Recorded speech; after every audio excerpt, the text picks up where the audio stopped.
امام علی علیہ السلام، جن کے بارے میں رسول خدا صلی اللہ علیہ وآلہ وسلم نے فرمایا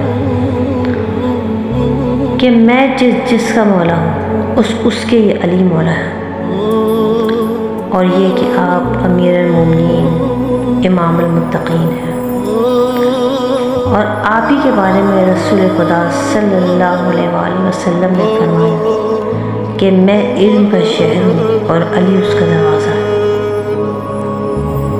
ایسی بلند ہستی جب اللہ تعالیٰ کی بارگاہ میں حاضر ہوتی ہے اور مناجات کرتی ہے تو کس انداز سے آپ اللہ تعالیٰ سے گفتگو کرتے ہیں، دعا کرتے ہیں۔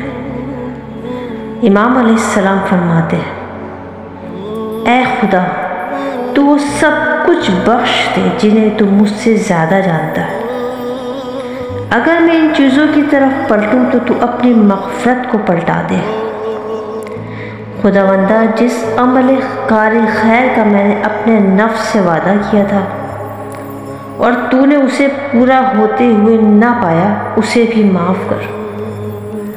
باری الہ، میں نے اپنی زبان سے تیرا تقرب حاصل کرنے کے لیے جو کلمات کہے تھے، پھر میرا دل اس کا ساتھ نہ دے سکا، اس سے بھی درگزر فرما۔ پروردگار، آنکھوں کے نامناسب اشاروں، بے محل الفاظ، خواہشات نفس، زبان کی لغزشوں کو اپنے دامن عفو میں جگہ عطا فرما۔